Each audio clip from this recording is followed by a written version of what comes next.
Loan নিতে গেলে যে সমস্ত কাগজপত্র দিতে হয়, বাড়ির মর্টগেজ রাখতে হয়, নাহলে আপনি একটা ইস্তফা তৈরি করছেন, তার এস্টিমেট তৈরি করতে হয়, তারপরে আপনার লোন দেওয়া হয়।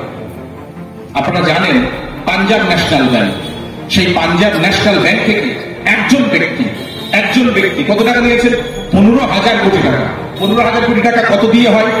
1 কোটি, 2 কোটি, 5 কোটি, 10 কোটি, 100 কোটি, 200 কোটি, 1000 কোটি, 2000 কোটি, এই করতে করতে 10,000 কোটি, 11,000 কোটি, 12,000 কোটি, 13,000 কোটি। একজন ব্যক্তি তিনি নিচ্ছেন 15,000 কোটি টাকা।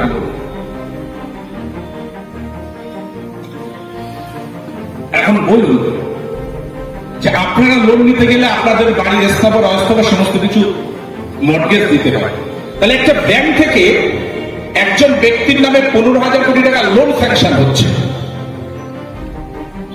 ওই ব্যাংকের ওই ম্যানেজারের কি ক্ষমতা আছে 15,000 কোটি টাকা লোন স্যাংশন করা? তাহলে নিশ্চয়ই ওই ব্যাংকের যিনি একেবারে টপে বসে আছেন, যাকে আমরা বলি সিও, তারও কি ক্ষমতা আছে? তার টাকা তো তার নয়, টাকা জনগণের, তারও কি ক্ষমতা আছে?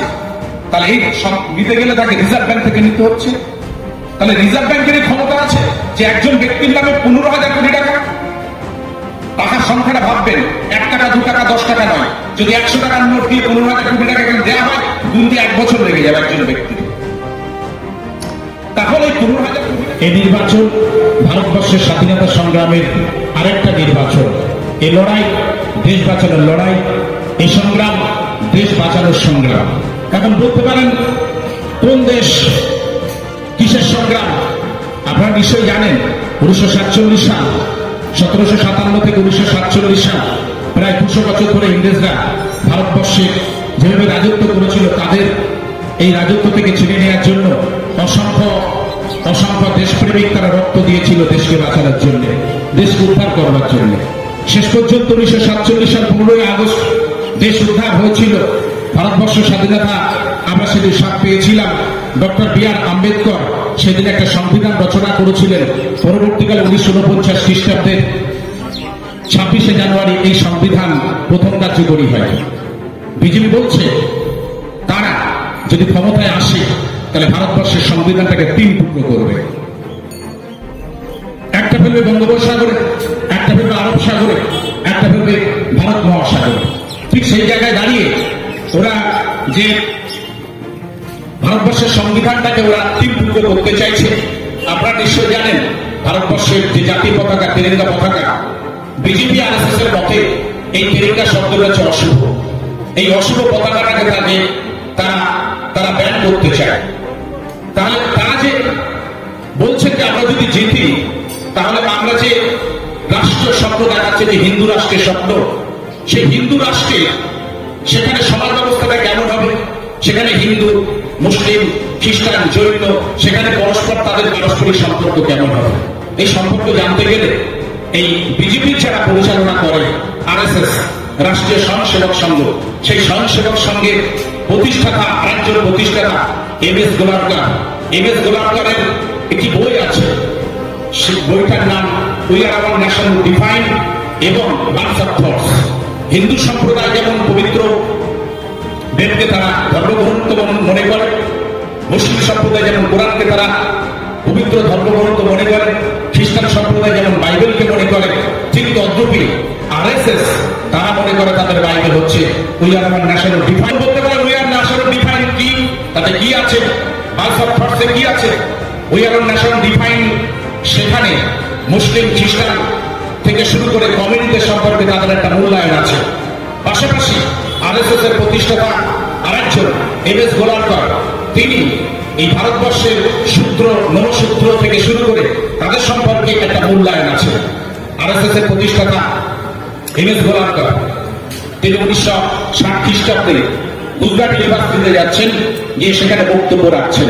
কি বক্তব্য? তিনি বলছেন কোন একটি সূত্র ঘরের মেয়ে যদি বিবাহযোগ্য হয় তাহলে সেই মেয়েটিকে বিয়ে দিতে হবে প্রথমে কোনো ব্রাহ্মণের সঙ্গে। এবং এই কথাটা আরএসএস এর অর্গানাইজার বলে একটি পত্রিকা আছে, সেই পত্রিকা। এই নির্বাচনটা অত্যন্ত কঠিন নির্বাচন এবং এই নির্বাচনে আপনাদেরকে হচ্ছে ভাবনা চিন্তা করে ভোটটা দিতে হবে। আমরা এবারে সেই কথা বলছি না। আমরা বলছি এবারে নির্বাচনটা হচ্ছে যুদ্ধ, অর্থাৎ ইংরেজদের বিরুদ্ধে আমরা যে লড়াইটা করেছিলাম, আমাদের উত্তরসূরিরা যে লড়াইটা করেছিলেন, যারা ফাঁসির কাছে ঝুলেছিলেন, যারা ইংরেজদের বুলেট বায়োনেটে ছিন্ন বিচ্ছিন্ন হয়েছিলেন, যারা ভারতবর্ষের হাজার হাজার মানুষ ভারতবর্ষকে স্বাধীন করার জন্য সেলুলার জেলে ছিলেন, মাতঙ্গিনী হাজরা লড়াই করতে করতে মৃত্যুবরণ করেছিলেন, আমরা বলছি মোদী অমিত শাহের বিরুদ্ধে আমরা যুদ্ধ ঘোষণা করেছি। এই যুদ্ধের সৈনিক হচ্ছি আমরা, এই যুদ্ধের সৈনিক আপনি আমি সবাই। আমরা নরেন্দ্র মোদীকে তিহার জেলে, আমরা অমিত শাহকে তিহার জেলে দেখতে চাই 4 তারিখের পরে। আমরা বলছি জল্লাদ প্রধানমন্ত্রী, আমরা বলছি বড় চোর নরেন্দ্র মোদী। এই নরেন্দ্র মোদীকে আর 4 তারিখের পরে আমরা বাইরে দেখতে চাই না। কেন বললাম জল্লাদ প্রধানমন্ত্রী? গুন্ডার দাঙ্গা ঘটিয়েছিল, মনে আছে নিশ্চয়ই আপনাদের? গর্ভবতী মায়ের পেট চিনে ত্রিশুলের মাথায় নাচিয়েছিল সেই বাচ্চাকে, সেই ভ্রমকে। কংগ্রেসের এমপি, গুজরাটের প্রাক্তন এমপি, তার বাড়িতে ভীত সন্ত্রস্ত মানুষ, আরএসএসের লোক, বিজেপি লোক যখন তারা করছে, আশ্রয় নিয়েছিলেন কংগ্রেসের প্রাক্তন এমপির বাড়িতে। বাইরের দিক দিয়ে জয় শ্রীরাম স্লোগান তুলতে তুলতে তারা তালা মেরে দিয়েছিলেন। গ্যাস সিলিন্ডার দিয়ে বাড়ির মধ্যে থাকা ভীত সন্ত্রস্ত মানুষ, এমপি সহ প্রাক্তন এমপি সহ সবাইকে জীবন্ত অবস্থায় পুড়িয়ে দিয়েছিল। হত্যাকাণ্ডে এলে 2002 সালে যে পরিকল্পিতভাবে নরেন্দ্র মোদী তখন গুজরাটের মুখ্যমন্ত্রী যে হত্যাকাণ্ডে রেল পুড়িয়েছিলেন, হাজার হাজার হিন্দু মায়েদের, হাজার হাজার হিন্দু পুরুষ মানুষদের পুড়িয়েছিলেন, আর তার পরিকল্পনা করে গুজরাটে দাঙ্গা সংগঠিত করেছিলেন।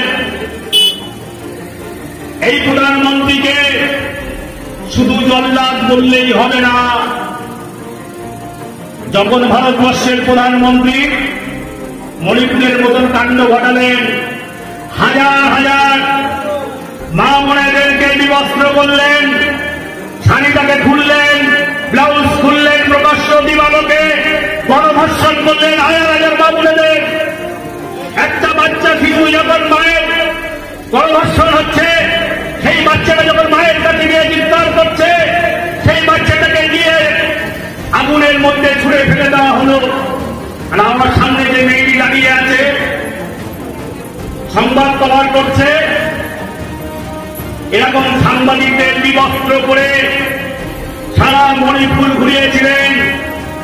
মণিপুরে যারা থাকেন, কুর্মী সম্প্রদায়ের মানুষ, আদিবাসী সম্প্রদায়ের মানুষ, হাজার হাজার মানুষকে গণহত্যার মধ্য দিয়ে নরক বানিয়েছে মণিপুরটা, নরক বানিয়েছে আসাম। এনআরসির নাম করে 19 লক্ষ মানুষকে ডিটেনশন ক্যাম্পে নিয়ে গেছে।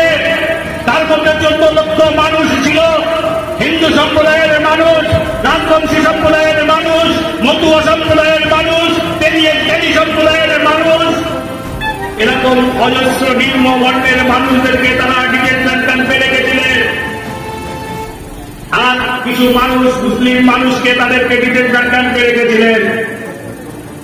সেদিন এই নরেন্দ্র মোদীরা, এই বিশ্ব হেমন্ত শর্মারা কষাইয়ে রূপান্তরিত হয়েছিল। তাই বলছি, ভারতবর্ষের এই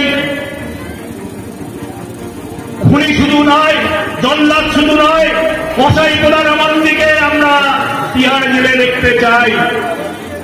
আমরা বলছি, ভারতবর্ষের প্রধানমন্ত্রী বিশ্বের মধ্যে সব থেকে বড় চোর,